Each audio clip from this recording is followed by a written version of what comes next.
Yeah, hello everyone, and good evening. Thanks for joining us tonight for some words of Dhamma.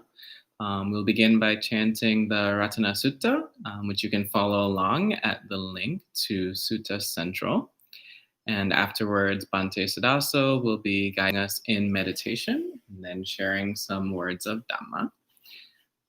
So welcome so far to Gita Jnana, as well as Jens, Edward, Mary, and Melinda. So hi, everyone, as well as all the folks just watching right now. So we'll begin with the Ratana Sutta, and I'll pass it over to Bhante, who will lead us in the chanting. Namo tassa bhagavato arahato samma sambuddhassa. Namo tassa bhagavato arahato samma sambuddhassa.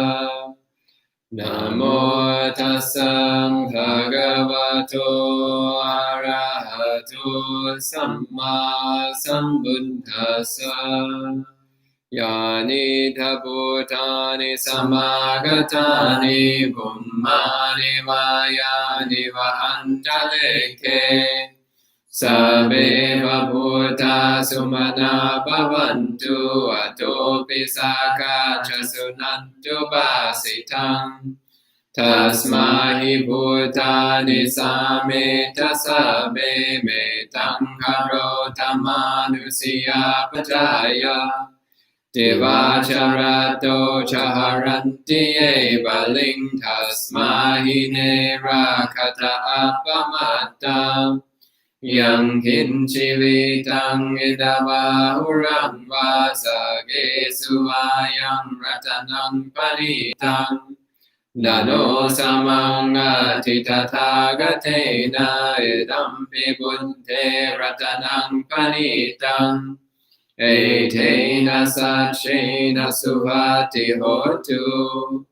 Kayang viragang amatang panitang Yadat jaga sakya muni samahito Natena dhammena samati kinchi Dampi dhamme ratanang panitang Etena sachena suvati hotu Yang buddha seto parivandayi suching samadhi manantare kanyamahu Samadhina tena samona vinjati dampi dhamme ratanang panitang Etena sachena suvati hotu Ye bungala tasatang pasatha chatari etani yugani honti Te dakineya sugata sasavaka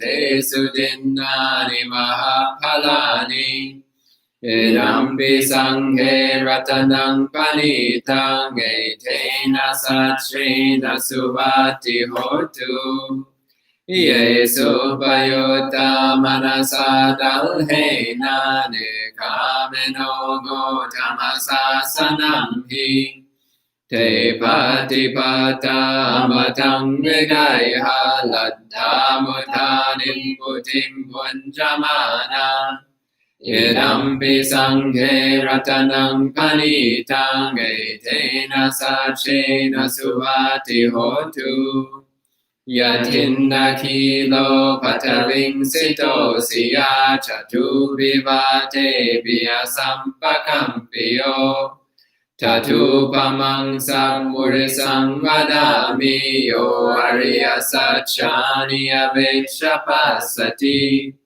Idampi sanghe ratanang panitang etena sachena suvati hotu Ye ariya sachani vibhavayanti gambhira panyena sudesitani Kinchapi te honti pusapamata nate bhavanga tamanga diyanti Idampi sanghe ratanang panitang etena sachena suvati hotu Sahavasada sampadaya tayasu dhamma jahita bhavanti Sakaya deti vichikichitancha silambatang vapiyadati kinchi Chatuhapaye chavipamuto chachabhitana niyabhambo katum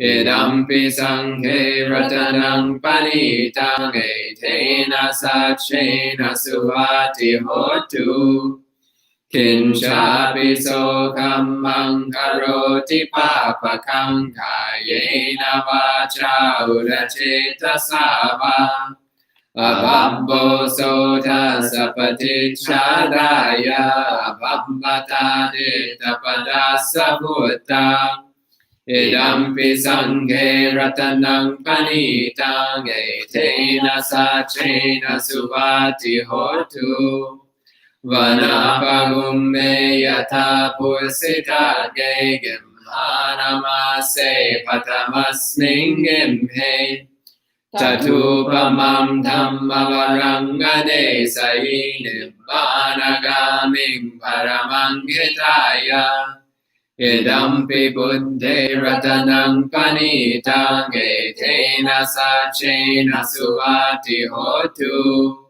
Varo varanyu varado varaharo anuttaro dhammavaranggane sayin Idampi buddhe ratanang panitang etena sachena suvati hotu Kinang puranang navang nati sambhavang nirata citta yatike vavasmin Te kina bija virulhin chanda nimbanti dirayatayang paripo Idampi sanghe ratanang panitang etena sachena suvati hotu Yani bhutani samagatani pummani vayani vahantaleke Tathagatam deva manusapujitam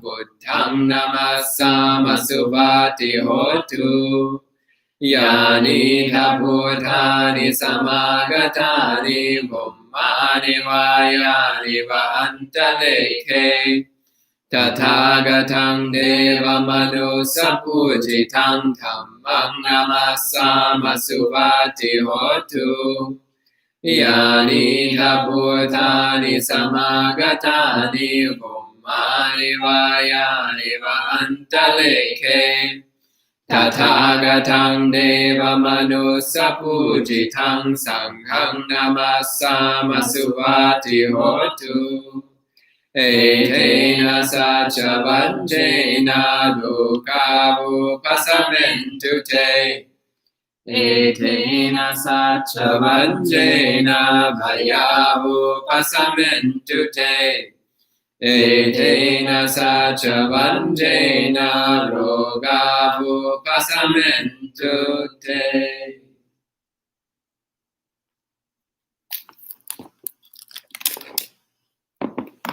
Okay, so please get in meditation posture.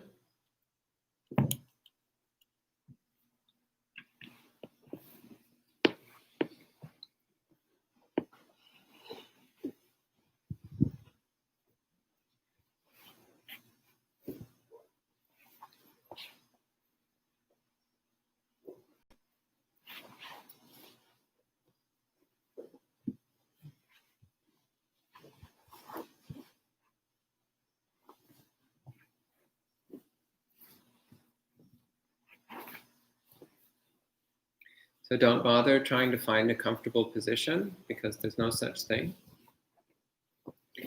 Instead, just try to find an upright, stable position. But as you settle into your sitting position, pay close attention to the feeling in your legs. And especially the feeling in your upper thighs and the feeling in your ankles.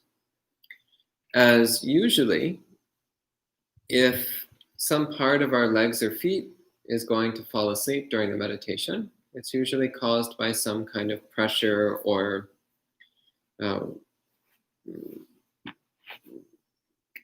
impingement on the nerves in one of those places. So over time, you can learn how to identify that and to adjust your posture at the beginning so that your legs don't fall asleep in the first place. Just take a few seconds just to pay attention to the feeling in your legs. If anything there feels off, feels a bit strange, then maybe adjust your posture a little bit and see if that feeling fades away. Otherwise, just give up and resign yourself to the body being whatever the body is for the next period of time. And take a few long, slow, deep breaths. With each breath, letting the body and mind relax.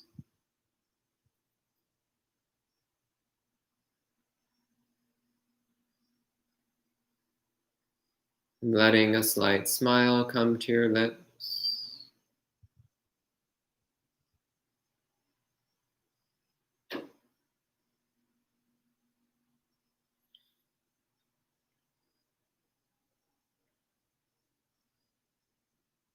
And letting attention rest gently in the heart area of the body.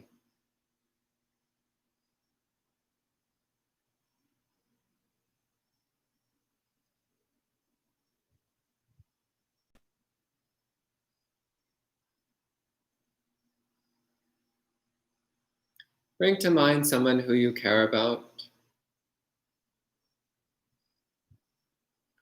It doesn't matter what gender they are. It doesn't matter what species they are. It doesn't matter how close or far they are. What matters is that it's someone you care about very strongly. Someone who, when you think of them, your heart naturally opens into well-wishing, kindness, benevolence. Someone who, when you think of them, you want them to be happy. This might be your mother, your sister. It might be your cat, your dog. It might be your dear grandmother who passed away years ago.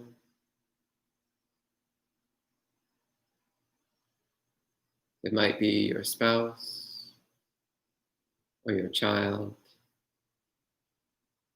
It might be your best friend. It doesn't matter as long as it's someone you care about, someone who, when you bring them to mind, you naturally want them to be happy. Bring that person to mind. And keeping that little smile on your face, with the mind resting in the heart area, start gently wishing for that person to be happy. So silently wishing, may they be happy. May they be healthy. May they be safe. May they be happy. May they be healthy. May they be safe. So just keep wishing this without placing any conditions or restrictions on it. May they be happy. May they be healthy.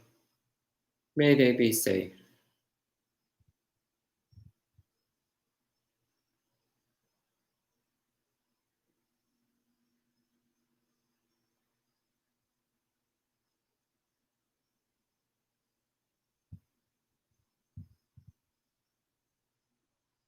And noticing the feeling that accompanies these words, that feeling of benevolence, of goodwill.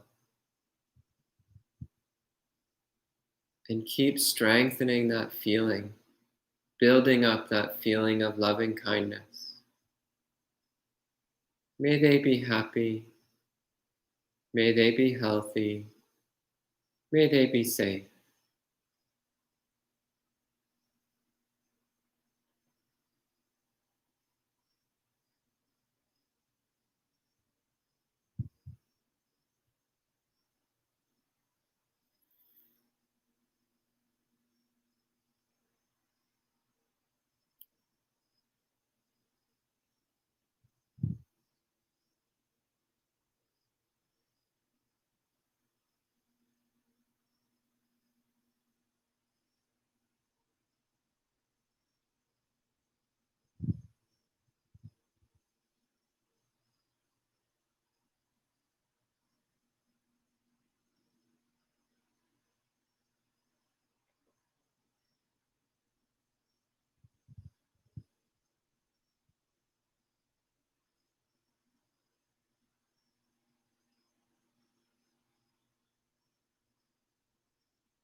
And keep building up that feeling of loving kindness.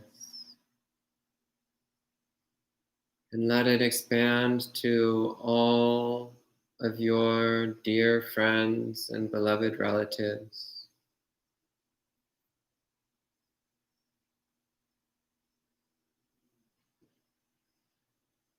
Not all of them, just the ones you really like, the ones you really care about, the friends you feel strongly for, the relatives you care deeply about. Wishing for all of them to be happy, healthy, and safe.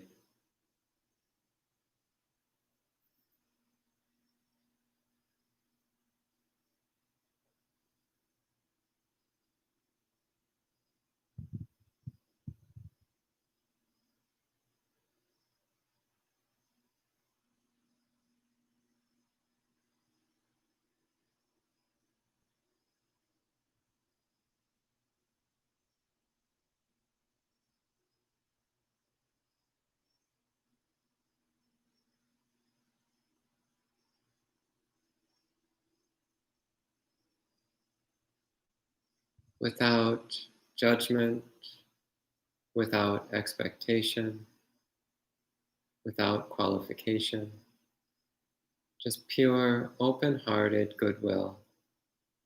May they be happy. May they be healthy. May they be safe.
And as the mind becomes more settled in the feeling of loving kindness, you can let it open up to include all the people in your life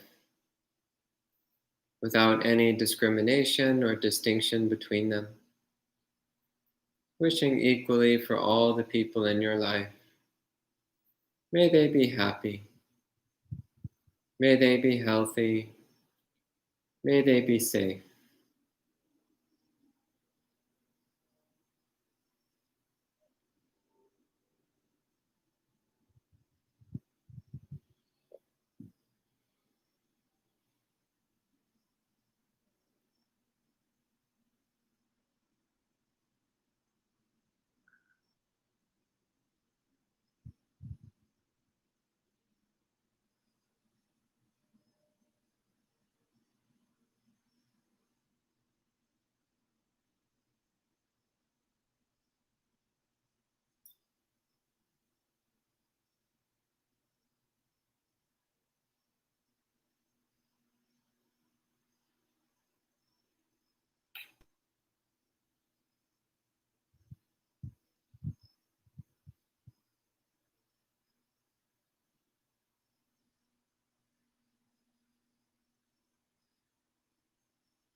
Keeping that feeling of loving kindness. Let go of all restrictions and allow it to be completely all-encompassing, permeating the entire multiverse without exception. Wishing for all sentient beings, human, animal, spirits, near and far, past, present, future, alive and dead, known and unknown, all sentient beings without exception, including all the devas, all the Buddhas, all the Bodhisattvas, all the unawakened beings, wishing equally for every single sentient being, including ourselves. May they be happy. May they be healthy. May they be safe.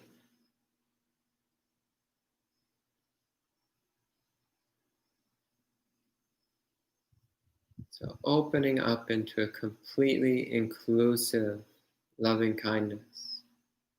May everyone be happy. No exceptions.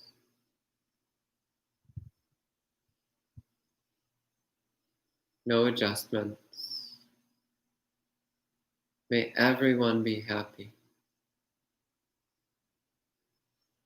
May everyone be healthy. May everyone be safe. You can practice in this way for the next few minutes.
You can relax your posture.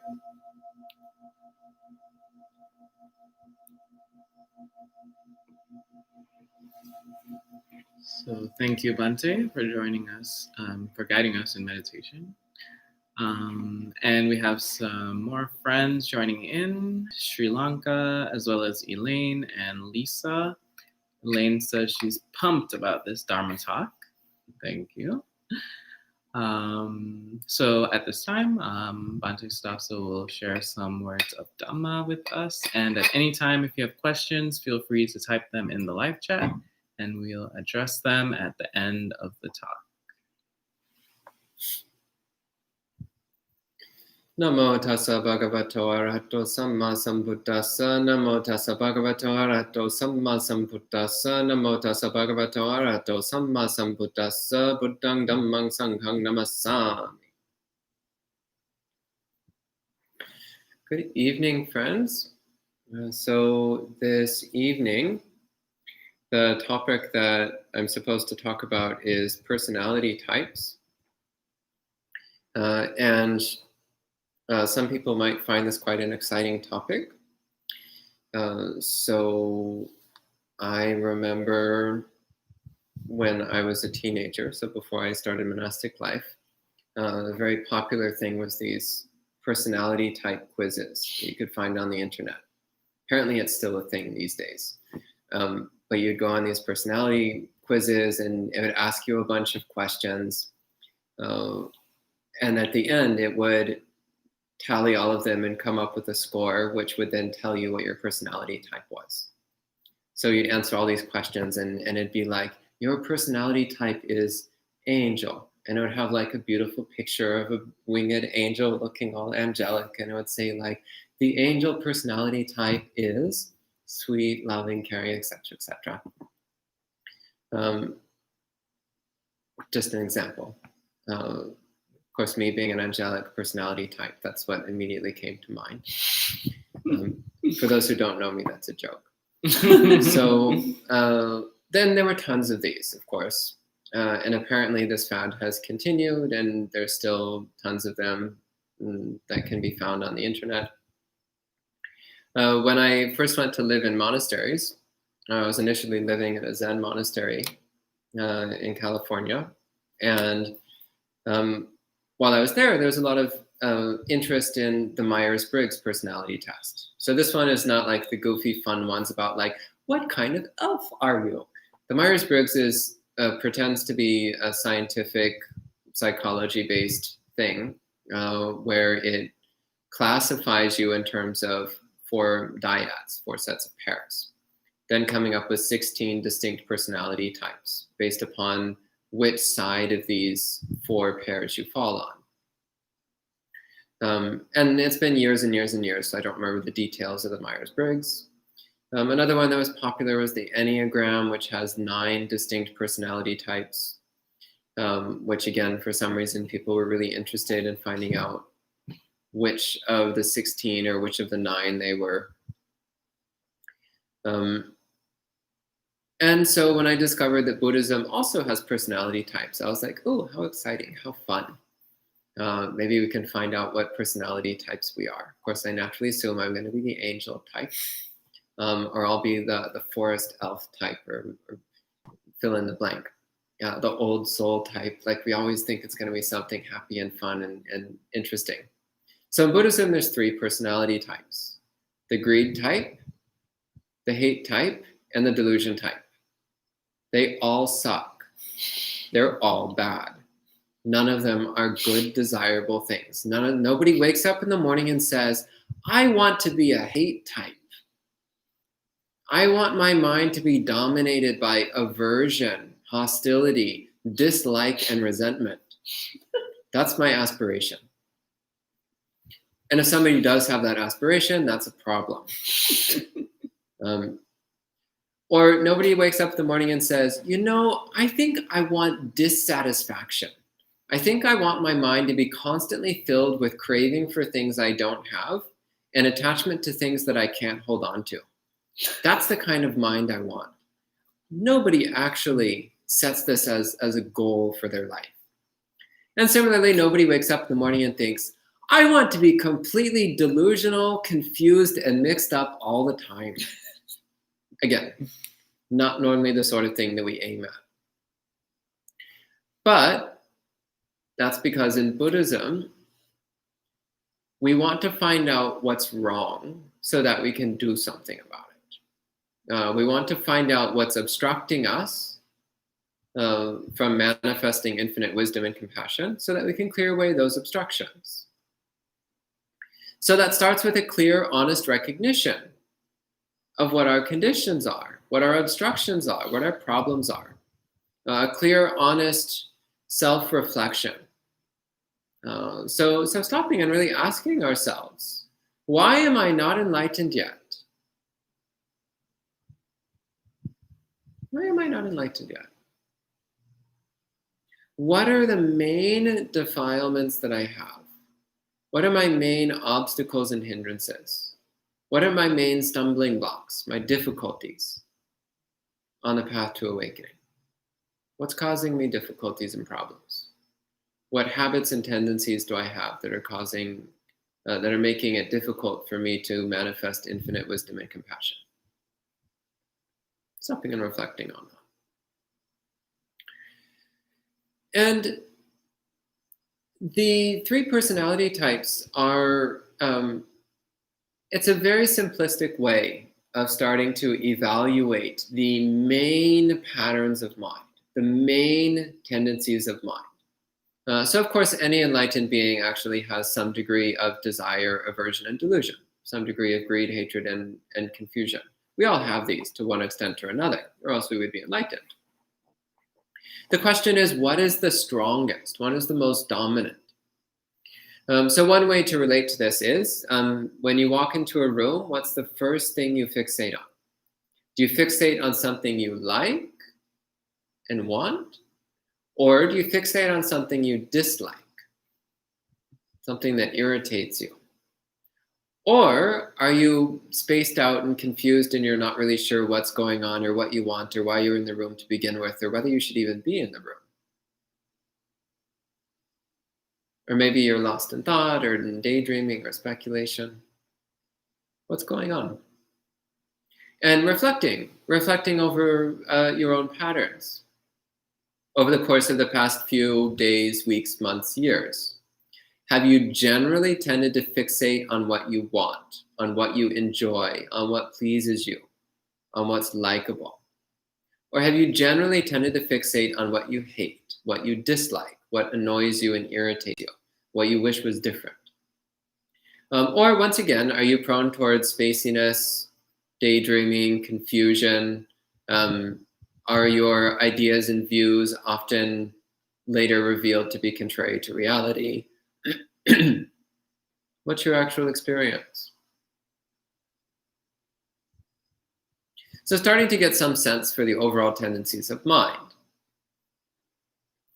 Once again, the reason we do this is because it helps us get a sense as to what approach to Buddhist practice is going to get us the best results. What approach to Buddhist practice is going to bring the strongest improvement, the quickest improvement. And also, it can give us some sense as to where our strengths lie and how we can use those strengths to bolster our practice. So of the 3 types, I'm going to start with the one that I hate the most because I'm a hate type, which means I hate all of these, but I especially hate my own defilements being pointed out. So I hate the hate type. I hate hating things. It sucks. It's painful. It's uncomfortable.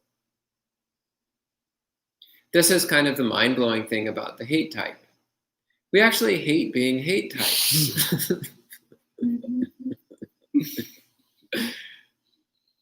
So I'm trying to build up some compassion.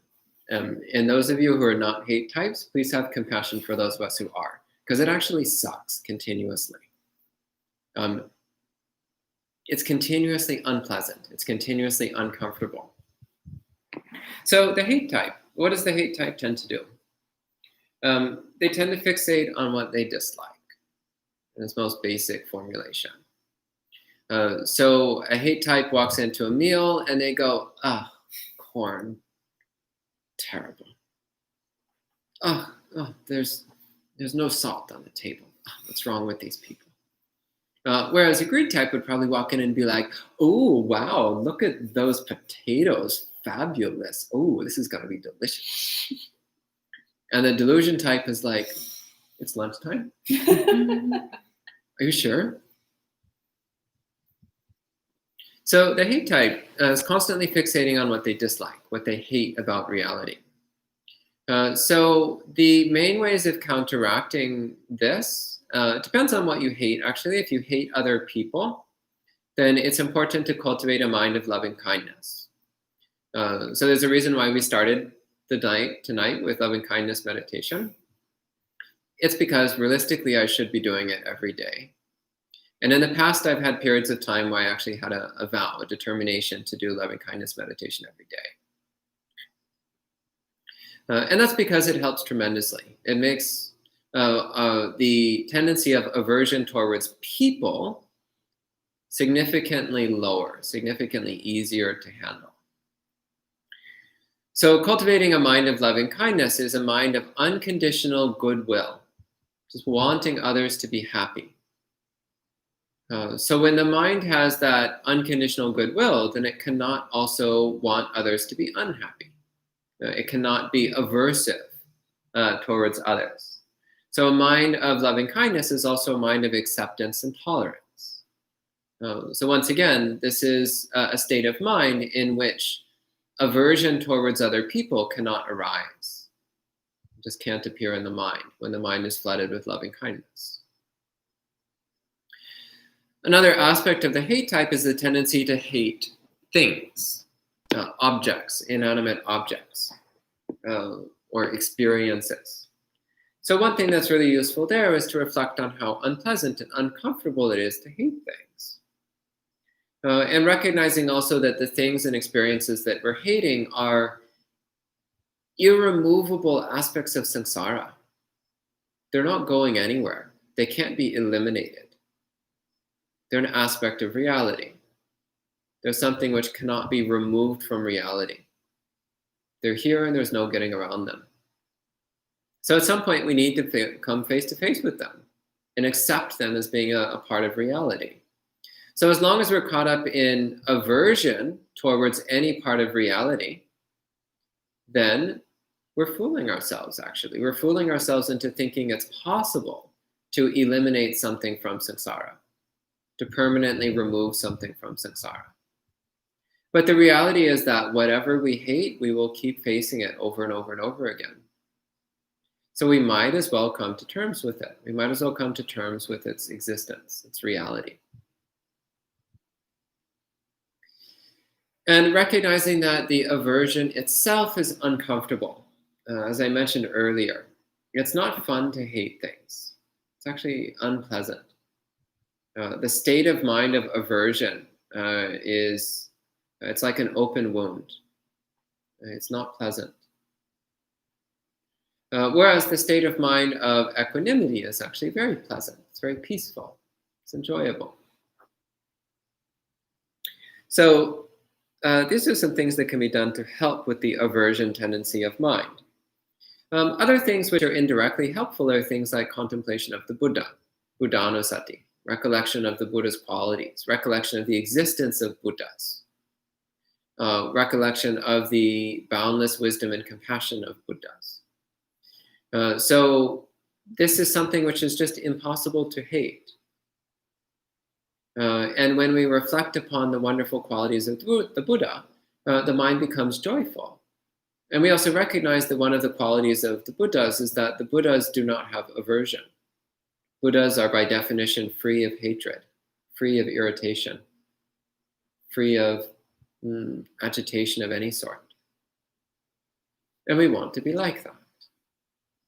So recollection of the Buddha can be very helpful for dealing with the aversion tendency of mind. The second major category of personality types in Buddhism is the greed type. And I'm doing these intentionally out of order, by the way. So the greed type is normally put first. But since I'm a hate type, naturally I put that first. So the greed type is the polar opposite of the hate type. The greed type is somebody who's always fixating on what they like, what they want, what they enjoy, fixating on the pleasant, fixating on people they want to be around, objects they want to possess, experiences they want to have. So the problem here is that any experience is unsatisfying and temporary. So the greed mind likes to pretend that this isn't true. The greed mind is sitting there thinking like, pizza, it is the best thing in the entire world. It is the most sublime experience. If I had pizza, then I would be truly happy. Everything would be perfect and right in the world. Pamuto is nodding. Because it's hard to argue with, isn't it? Pizza is, in fact, the most wonderful, sublime thing in the entire world. And it does bring infinite, permanent, reliable happiness, doesn't it? Oh, wait, no, it doesn't. I'm a hate type, so I know this. Trust me, I know it. But the greed mind is the mind which keeps fooling itself into thinking that if I just get what I want, then everything will be great. But then we get what we want, and it's not great. It's okay, but it's not great. So then we think, well, if I just get that next thing that I want, that'll be great. And we get it, and it's not great. It's okay. So if I just get the next thing that I want, that'll be great. And it's not great. So the mind of the greed type is actually one of perpetual disappointment. Isn't it? The greed type in the room is nodding because he knows it's true. So the greed type is always chasing something that doesn't exist, which is a satisfying experience. They're always chasing something which doesn't exist, which is a perfect, pleasant experience. They're chasing something which doesn't exist, which is reliable happiness.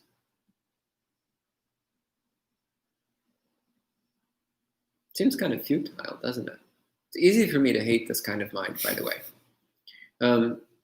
But this is what the hate type needs, what the greed type needs to do is to reflect on the drawbacks, the limitations of conditional experiences. Recognizing that people, no matter how much fun it is to be around them, one, it's not always fun. Sometimes they annoy us. Even our best friends will sometimes annoy us, or the conversation is a little bit boring, or the jokes are kind of stale, or they didn't bathe today and we're like, or their personality changes and we don't like them as much, or they get sick, or they die. Suddenly it's not fun anymore. Problems. Or things. We're like, well, if I just get that thing, it's on Amazon for $19.99. If I just get that thing, won't that be great? And we get that thing, and we're like, oh, not actually the life-changing, world-shattering experience of infinite pleasure that I was hoping for. It's just another thing to put on my shelf with all my other things, which also were not the world-shattering, life-changing, pleasant experience I was hoping for. And in this way, our bank account dwindles and our shelf fills up, and we're still not happy. This is another way where one can see the dangers and drawbacks in the greed mind, in the craving mind, the wanting mind. And we can see how we do all kinds of crazy things in order to try to get things that will be pleasant. There's a lovely sutta, Mahadukkha Kanda Sutta, where the Buddha talks about all the crazy things that people do in pursuit of sensual pleasure. Killing, stealing, lying, even up to the extent of engaging in wars, charging into combat, and the drawbacks that come. We're willing to put so much on the line in the pursuit of ephemeral, fleeting, unsatisfying experiences. We're willing to lie, cheat, steal, kill in order to get pleasant things. We're willing to risk our health. We're willing to risk our reputation. We're willing to risk everything that's valuable to us. We're willing to risk even our spiritual practice. even our wholesome mind states. We're willing to risk these things in pursuit of pleasure. Starts to seem a little dangerous and risky, doesn't it? Maybe not worth it. Maybe. And the delusion type. So I've got bad news for the delusion types out there. You're delusional, which means you can't trust your own thoughts. You can't trust your own ideas. They're almost certainly wrong. You can't trust your own mind because it's blurry. You can't trust your own thought processes because they're flawed. You can't trust your own logical inferences because they're distorted. That's the bad news. The good news is you can read the suttas. You can have conversations with your fellow spiritual practitioners. You can rely on teachers. And by rely on teachers, I don't mean believe everything they say. I mean be willing to go to them and ask them questions from time to time. In a number of places in the suttas, the Buddha says that the basis for the arising of wisdom is from time to time, one goes to wise spiritual practitioners and asks them questions. Pretty simple, isn't it? It's the basis for the arising of wisdom. Go to spiritual teachers and ask them questions. He doesn't say automatically believe everything they say, but it's asking questions. It's cultivating that inquiring mind and also that humble mind which is willing to admit, I don't know everything. I don't understand things clearly. I don't have a full picture. My views and opinions are probably wrong. So I better start asking some questions and inquiring and looking deeply into what is and isn't true. I better make some effort to clear up this confusion. Some other things that are really useful for delusion types. One thing is mindfulness of the body. Staying clearly grounded in a direct experience of one's body at all times. Because then one is less likely to drift off into spaciness and daydreaming and distraction and speculation and so on. It helps to keep one grounded in direct experience. Because direct experience is something that's very difficult to be delusional about. If somebody slaps you in the face, you can't just be like, oh no, my cheek does not sting. Nope, it stings. It's right here. This is one of the reasons why in Zen monasteries, traditionally they'll hit you with a stick every now and then. They're not just being jerks. It's actually a way of snapping people out of their daydream mind and bringing them back into direct awareness of their body, cultivating a sharp, intense mindfulness of the body for a few seconds. So it's actually a very good way of supporting people in paying clear attention to their body. So it's not punishment. It's actually meant to help particularly delusion types. It's especially helpful for delusion types. It's also great if you're nodding off during meditation, by the way. You're like, whack! And you're awake again. And a few minutes later, you start nodding off, whack! And you're awake again. And eventually you just get the hint and you stop dozing off during meditation.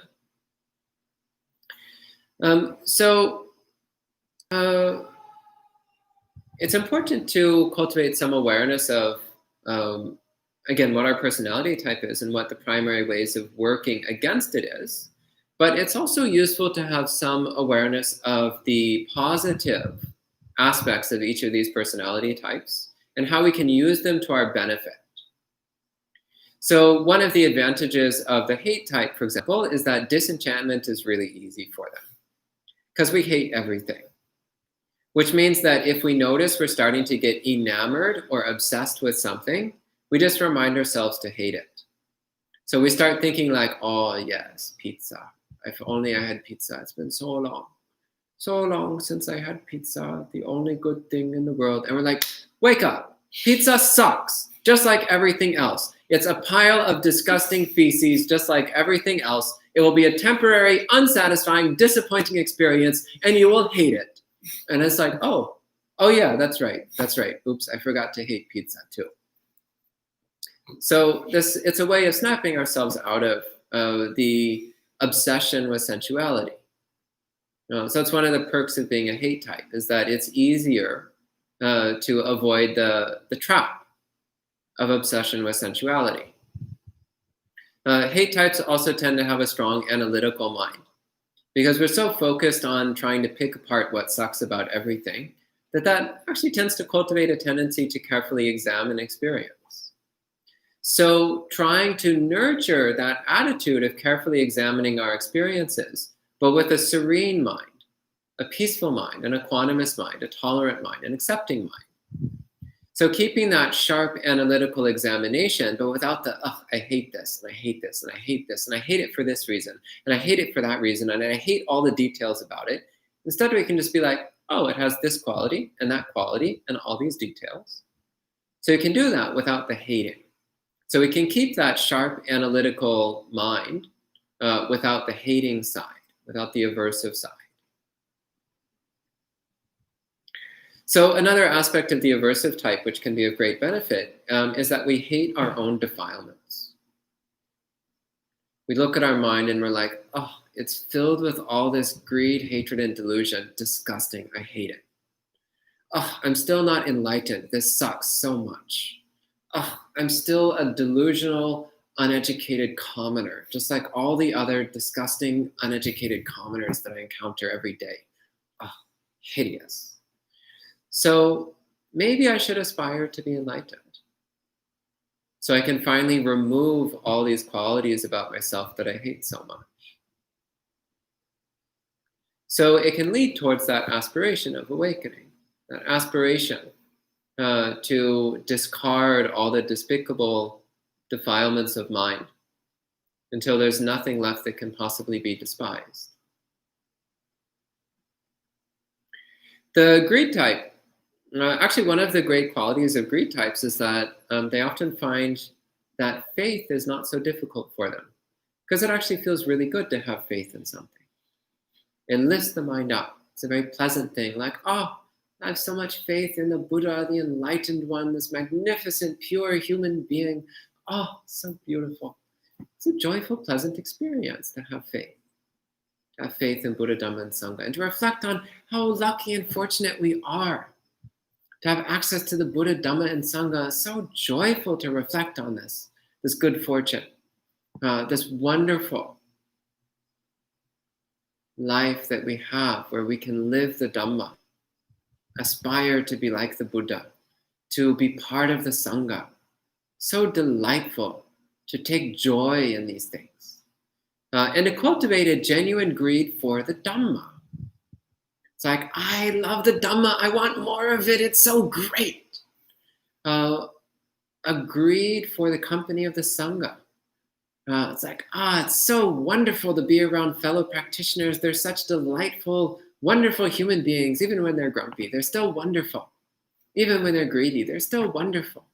So wonderful to be around people who are really trying to be good people. It's so wonderful to be around people who are trying to attain enlightenment. It's great. I want more of that. So greed for the Sangha. Build it up. And greed for the pleasure of samadhi. Greed for that sublime, serene bliss that comes when the mind is peaceful and clear and alert. Unscattered, undistracted. And greed for the sublime bliss of the pure heart. So seeing how pleasant it is when the mind is free of defilements, even just for a few seconds. So cultivating a greed for the happiness that comes from a pure mind. The bliss that comes from a pure mind. And ultimately greed for the highest happiness of all, which is full enlightenment. Complete permanent liberation from all defilement. Attaining the highest happiness. The Buddha said, Nibbanang paramang sukhang. Nibbana is the highest happiness, the greatest pleasure, the paramount bliss. So why would we settle for lesser pleasures, lesser happiness, inferior forms of pleasantness. If we're going to be a greed type, let's go all out. Let's cultivate that greed and go for the absolute most desirable thing imaginable. Let's be greedy for the most pleasant experience imaginable. Let's be greedy for the absolute best kind of pleasure imaginable. Why settle for some tawdry, pathetic second best thing? Let's go for the best of the best. And the best of the best is enlightenment. So if you really want to be a greed type, be greedy for enlightenment, because that's the best. There's nothing else that compares. Nothing comes even close.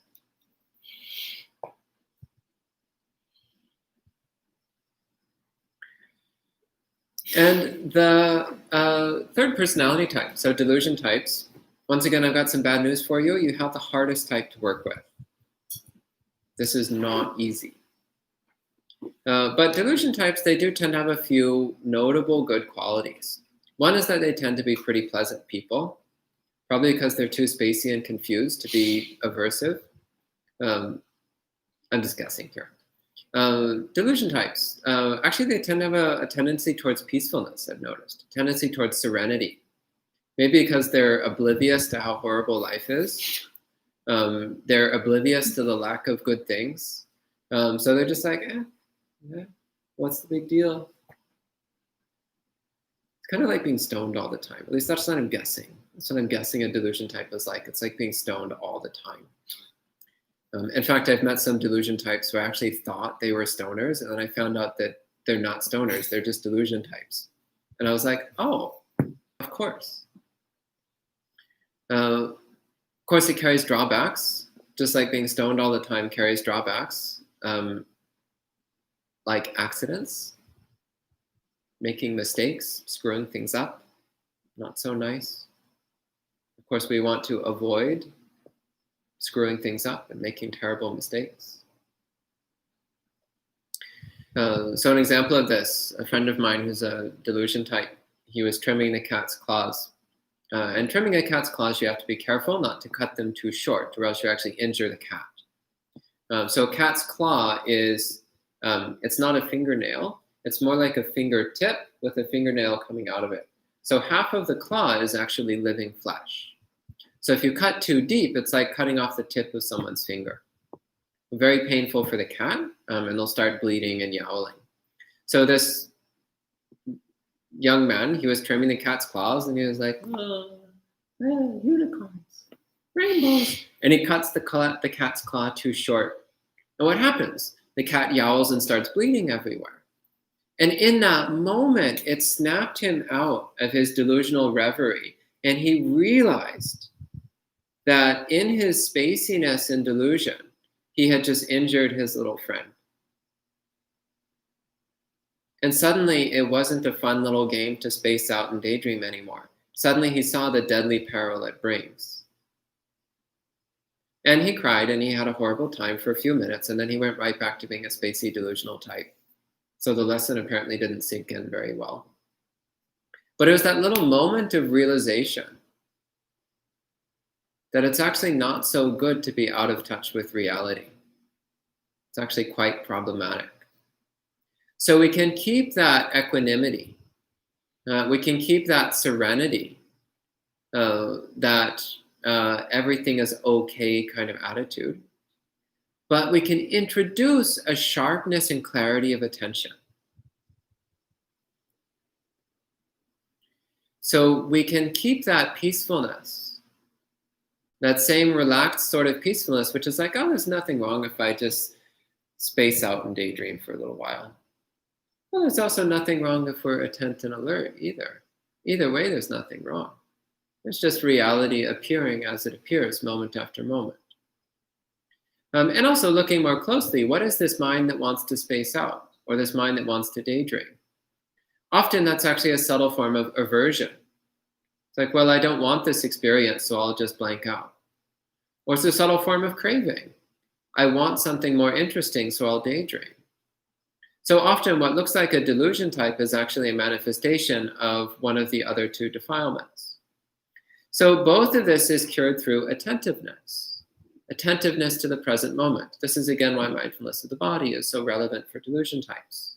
The closer we pay attention to the present moment, the more interesting it becomes, which means we're not interested in spacing out anymore, and we're not interested in daydreaming anymore. We realize that the most fascinating thing imaginable is whatever's happening right now. This moment right here is the most fascinating thing imaginable, if we pay attention to it.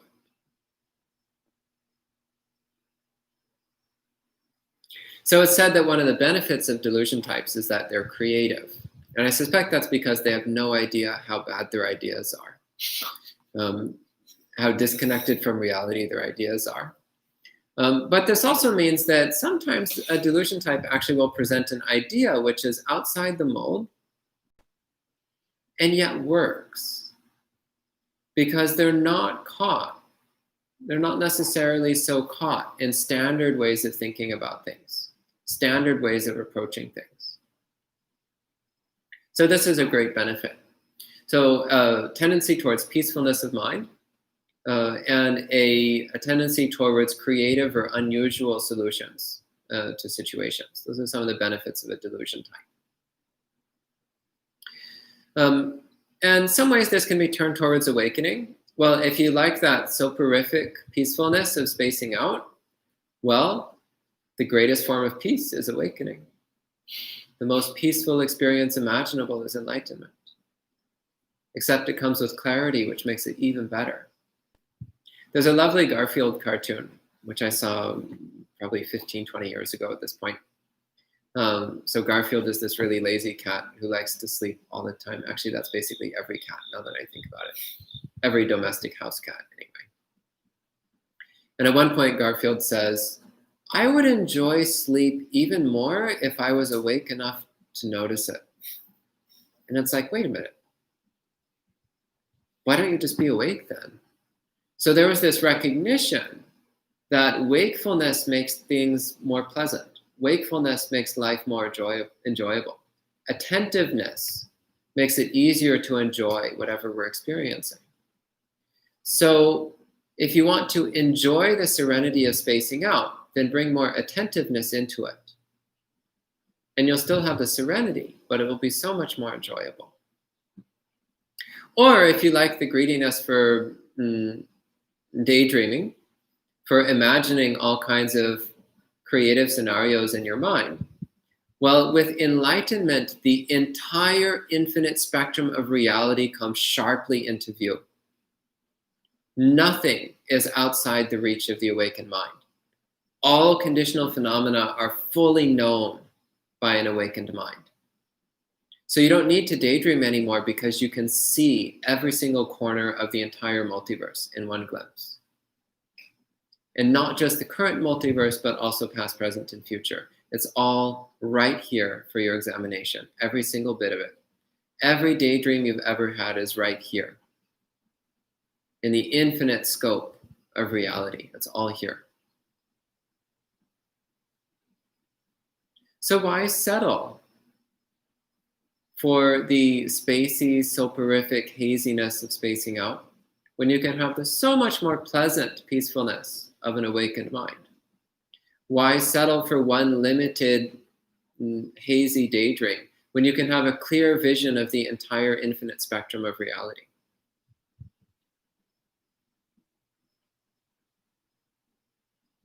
So this is one way of talking about personality types in Buddhism, and there's other ways.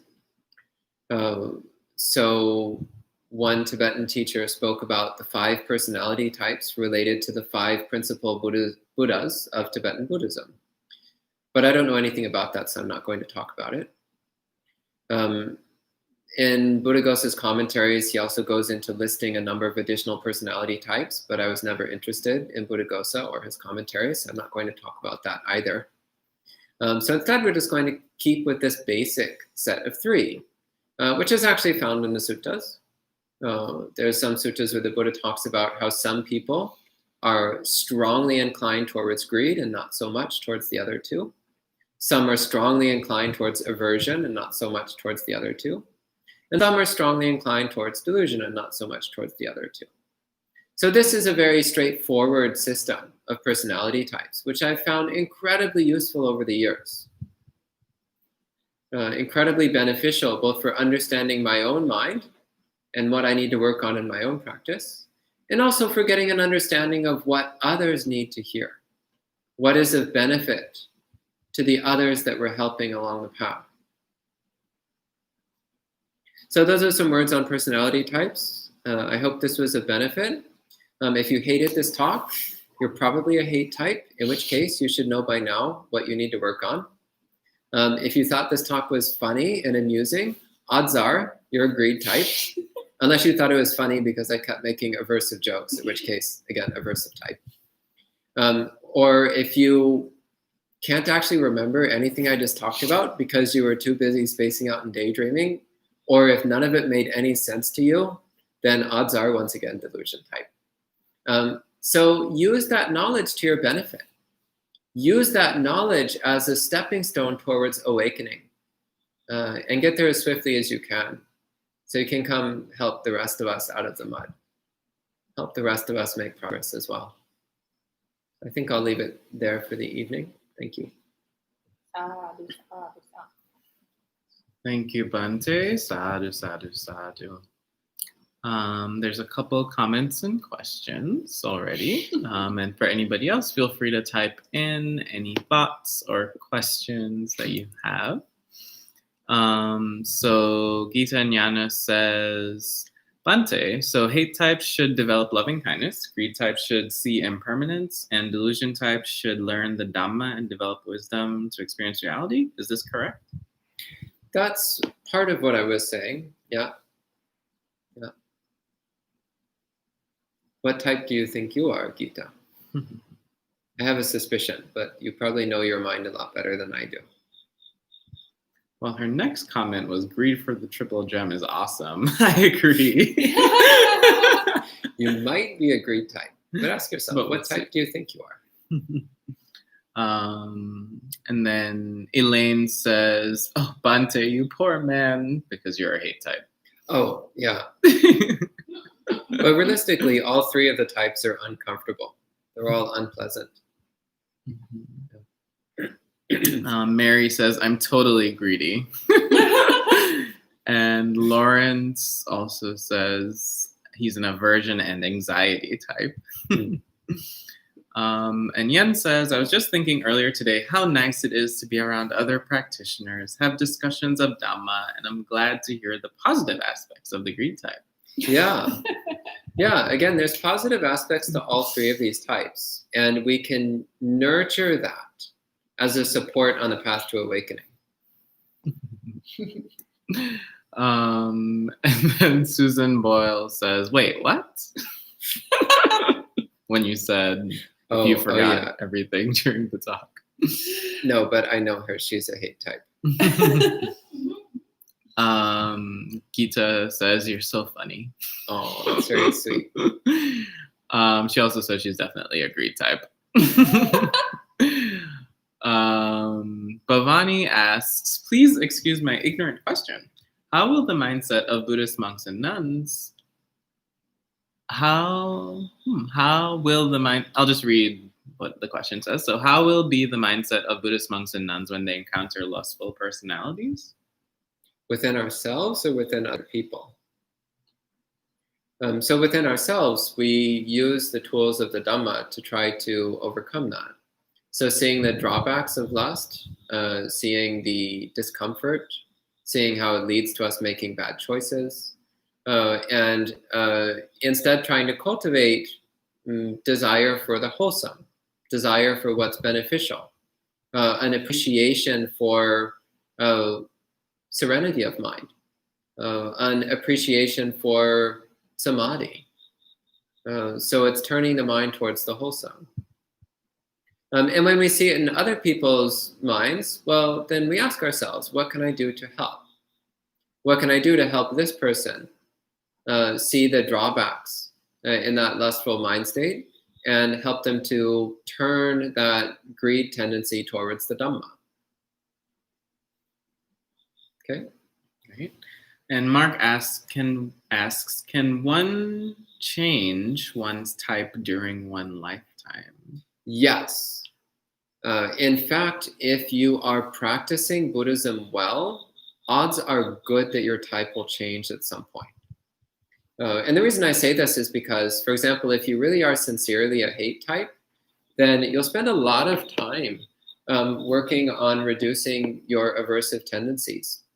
So I tend to think of this as like there's levels of greed, hatred, and delusion. So I only have two hands, so bear with me. So let's say you start off with very high greed and maybe moderate aversion and relatively low delusion. Well, as you work on reducing your greed, you'll get to a point where it dips below your aversion level. So at that point, you could say that now you've switched over to an aversion type. And then as you work on reducing your aversion, it might get to a point where actually now delusion is your most prominent one. So in this way, one's dominant defilement can change over time. If you focus really strongly on reducing your dominant defilement, then eventually it will stop being your dominant defilement, and something else will be the dominant one, which is then what you need to work on. So this is actually something which comes up in monastic life fairly often. So like somebody comes to the monastery and they're a greed type, so they focus on contemplating the drawbacks of sensuality, paying attention to the non-beautiful aspects of bodies, seeing the drawbacks in food, the pointlessness of possessions. And after a while, they start to get irritable and grumpy. They're like, ugh, everything sucks. I hate everything. Well, it's because their greed is diminishing, which means that their aversive tendencies, which were always there, it's just the aversive tendencies were obscured by all that greed flooding their mind. So as they diminish all that greed, then the aversive tendencies become clear. For example. So yeah, your personality type can change over time. Okay? Are you becoming a hate type? There's a lot of laughter in the audience here at the monastery. There is. It's interesting how telling people that they're a bunch of greedy, aversive delusionals then makes them laugh. Anything else? Yes. So Carol says, I'm all three types at different times, depending on my mood. So I have a ton of work to do. Well, odds are you're a delusion type then, to be perfectly honest. So you do sometimes encounter people who they seem to have two of the types in equal measure. It's not very common. Most people, they're very clearly one of the three. But sometimes you meet someone who seems to have two in equal measure, and rarely somebody who seems to be a balanced set of all three. But it's not common. Usually people are strongly one of the three. And actually, if you're paying attention, especially if you're a hate type, if you're paying attention, you can usually tell somebody's type within a few minutes or even a few seconds of meeting them. Sometimes you meet someone and you just look at their eyes and you're like, greed type. Don't even have to wait for them to open their mouths. Yeah. Right. And Helena says, these talks are great. I'm so glad I found them. Thank you for creating this content. I think I'm a mix of hate and delusion. Could be. Yeah.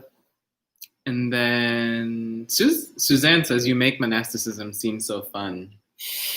It has many fun qualities to it, actually. It's actually surprising how many people think that monastic life is this like grim, dreary slog through this horrible life of losing everything that brings happiness and following this painful schedule. Actually, it's the opposite. Monastic life is the joy of non-attachment. And it's finding freedom in the regulations. It's finding freedom in the schedules.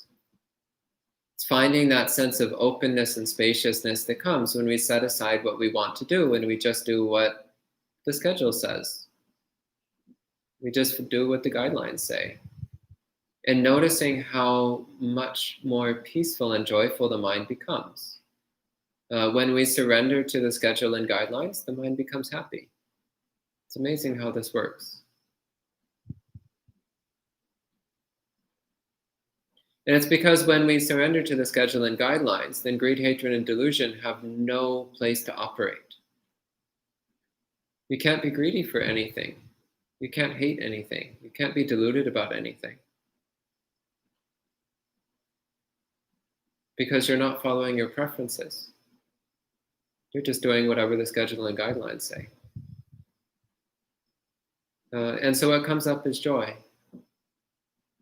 And especially if you're cultivating an appreciation for your monastic companions, then yeah, it can be a lot of fun too. I mean, these jokers, they're laughing all the time. And it's just mind-blowing. I mean, they're clearly having a great. To the point where I'm like, I think we need to be in noble silence like all the time. Anyway, any other questions? Yes. Gita asks, Bhante, can one turn greed into nibbida gradually? Yes, but it's difficult. If you're a greed type, nibbida, disenchantment, is going to be very difficult for you to develop. I would recommend cultivating it in a more indirect way. So again, cultivate greed for Buddha, Dhamma, and Sangha, greed for samadhi, greed for equanimity. So turning that greed towards the wholesome. And at the same time, also recognize that by comparison, the pleasure that comes from possessions and experiences is quite tawdry. It's quite minimal. It's quite unappealing compared to the bright, sublime, blissful happiness and pleasure that comes from Buddha, Dhamma, Sangha, samadhi, upekkha, and so on. By comparison, the pleasure of sensuality and acquisition is not so great. So in this way, you're actually using the greed mind in order to cultivate disenchantment. When you're greedy for the best, then mediocre things just aren't particularly appealing anymore. But when all you know is mediocre things, then of course you're going to be greedy for the mediocre things. It's kind of like before I was introduced to Neapolitan pizza, like real Italian pizza, I had greed for American pizza because I thought that was the best. But then Ayasoma introduced me to real like Italian style Neapolitan pizza. And I was like, oh, all my life I've been greedy for mediocre pizza.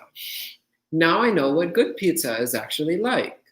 So I've totally lost interest in American pizza because I see it for what it is, mediocre. It's still the same thing it ever was. It's just now I've realized its mediocrity.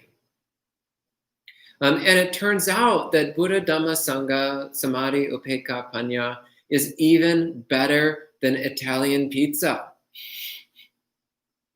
By comparison, even Italian pizza is mediocre. So you can just turn that greed mind towards the Dhamma, and disenchantment towards everything else will arise naturally. Okay? And Mark wonders if anyone has made a test for these types. They have, though I haven't taken any of them, so I can't attest to their accuracy or effectiveness. But actually, the best test is to go to a hate type and ask them what type you are. And with a little sickly smile of mild hostility, they will tell you exactly what type you are. They would be like, oh, you want to know what your flaws are? Well, I've been fully aware of them all along and hating the hell out of them, and I'll tell you exactly what they are. Yeah, hate types actually make the best teachers because they know what your flaws are, and they are just dying to tell you.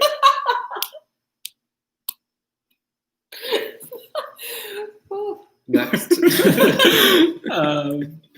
Robin asks, does one type tend to have more fear than others? How does someone work on that? That's an interesting question. I would say that fear can appear with all three types. to one extent or another. So greedy types are afraid that they won't get what they want or that they'll lose what they have. Hate types are afraid that they'll experience things they dislike. And delusion types are so confused that they're afraid of the unknown. They're afraid of uncertainty because their life seems to be a string of unpredictable events. So fear can arise in all three types. So I'm not sure that any one of the three is more prone to fear than any other. Okay. Any way to work on that? On fear? Any way to work on fear? Yeah, cultivate equanimity. Accept reality for what it is. Also, cultivate an understanding of karma. Because when you cultivate an understanding of karma, then you recognize that you have the ability to shape your future by the choices you make in this moment, which means you have nothing to fear. As long as you make wholesome choices in each moment, then you have nothing to fear because only good things will come to you. Once you wear out your old bad karma, that is, which might take a little while. So be patient. So patience also helps tremendously with fear. But another thing that helps a lot is acceptance. Accepting this moment just as it is. Because you'll start to realize then that no matter what moment comes, you'll be able to accept it just as it is. So one amazingly powerful technique for overcoming fear is when pain arises during meditation, hold still and pay attention to it. And you'll start to realize that you can be acceptingly present of any sensation. And you'll start to realize that everything is just sensation, which means you can be present and accepting of anything, of any experience. So when pain arises during meditation, don't change your posture and don't try to avoid it. Be right there with it, with a mind of acceptance. And in this way, fear will start to evaporate from your mind. Okay? Great. And lots of laughing and crying emojis in the live chat. Tears of joy, I think, or finding things funny. And then... Or possibly tears at reflecting on their horrendous flaws. Dreamy Pisces says, my name Julia screams it all out. And that you're a delusion type? Yeah. Yeah, you are. It's true. You are. You should come visit us. We haven't seen you in ages. Yes, yes. And that was the last comment. A couple of thank yous from Robin and Gita. But yeah, that was the last comment / question for the night. So thanks everyone for joining in. Oh, sorry, I actually missed Yen's comment before. It was, would you recommend to cultivate appreciation and contentment when you're a greed type? Those can help. Contentment in particular is helpful. Appreciation is a dangerous one because that can fuel your greed and attachment. So I would recommend extreme caution with practicing appreciation if you're a greed type. But contentment is very helpful. Yeah. Okay. All right. And Julia says she will visit, and she made a few paintings for the monastery. Oh, cute. That's so sweet. All right. So thanks everyone for joining in. So tomorrow morning, we'll have our last 2 live chats just for this week. So in the morning, Sutta study with Bhante Pamutta, and then monk chat in the evening. And then on Saturday, we'll have our regular outdoor programs, alms round in the morning and outdoor meditation in the evening here at the monastery. We do have a special volunteer gardening day in the mid-afternoon, so at 2 p.m. if you're around on Saturday. And then Sunday morning meditation at 9 a.m. here at the monastery. And then we'll start up again with live streams on Wednesday next week. So check the schedule and check our event listing for all of that information. And thanks everyone again for joining. And we can end with 3 sadhus. Sadhu, sadhu, sadhu. All right, and have a great night.